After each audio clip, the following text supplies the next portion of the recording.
University আপনাকে এই জ্ঞান দিবে, কয়টা কলেজ আপনাকে এই জ্ঞান দিবে? পৃথিবীর কোনো পিএইচডি থিসিস, কোনো মাস্টার্সের থিসিস, কোনো সিলেবাসে আপনাকে এই জ্ঞান দেওয়া হবে না যে শয়তান পৃথিবীতে আছে এবং আপনার অন্তরের উপর তার কন্ট্রোল ক্ষমতা আছে। নাই, পৃথিবীতে কেউ আপনাকে এই জ্ঞান দিবে না। কেন পৃথিবীর কোনো ইউনিভার্সিটি, কোনো সিলেবাস, কোনো কারিকুলামে বলা নাই যে পৃথিবীতে শয়তান আছে এবং তার থেকে আপনাকে বাঁচতে হবে? শয়তান এইভাবে কাজ করে আর আপনাকে তার বিরুদ্ধে এইভাবে যুদ্ধ করতে হবে, এরকম কোনো গাইডলাইন, কোনো সিলেবাস কেন নাই? এই জন্য যে যখনই মানুষ শয়তান সম্পর্কে সচেতন হবে, অসংখ্য ব্যবসা, অসংখ্য বিজনেস বন্ধ হয়ে যাবে। যদি আপনার সাইকোলজিকে ম্যানিপুলেট করতে না পারে, তাহলে যত সামাজিক যোগাযোগ মাধ্যম আছে যারা মানুষের মনোযোগকে ধরে রাখার জন্য জাস্ট মানুষের সাইকোলজি কিভাবে কাজ করে, কিভাবে মানুষকে ফেসবুক, ইউটিউব, টুইটারে ব্যস্ত রাখা যাবে এর জন্য গবেষণা করে তার ফিচার সাজায়। আপনি যখন নিজের মনের বিরুদ্ধে যুদ্ধ করবেন তখন এগুলো লস প্রজেক্ট, আর যখন আপনি নিজের মন মতো চলবেন তখন এগুলো প্রত্যেকটা প্রজেক্ট লাভজনক। যখন আপনি নিজের মনের বিরুদ্ধে গিয়ে পর্দা করবেন তখন ফ্যাশন ইন্ডাস্ট্রিজ বন্ধ হয়ে যাবে, আর যখন মন মতো চলবেন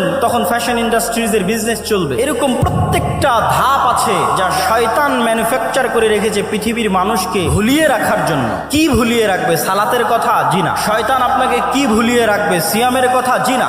শয়তান আপনাকে ভুলিয়ে রাখবে মৃত্যুর কথা। আলহাকুমুত তাকাসুর হাত্তা যুরতুমুল মাকাবির। কবরে না যাওয়া পর্যন্ত আমার এবং আপনার মনে হওয়ার চান্স নাই যে আমি আপনি মারা যেতে পারি। আজকের পৃথিবী এতটা ব্যস্ততম পৃথিবী, আজকের টেকনোলজি এতটা ব্যস্ততম, আজকের মোবাইল, আজকের টেকনোলজি, সামাজিক যোগাযোগ মাধ্যম মানুষকে এমন ভাবে আঁকড়ে ধরে আছে, অবৈধ সম্পর্ক মানুষকে এমন ভাবে আঁকড়ে ধরে আছে, ক্যারিয়ারের চিন্তা, দুনিয়ার চিন্তা এমন ভাবে আঁকড়ে ধরে আছে যে আপনি মাসকে মাস, বছরকে বছর চিন্তা করতে পারবেন না যে আপনি মারা যাবেন। হাত্তা যুরতুমুল মাকাবির। আর এটাই শয়তানের টার্গেট, যেন আপনি কোনোদিন ভুলেও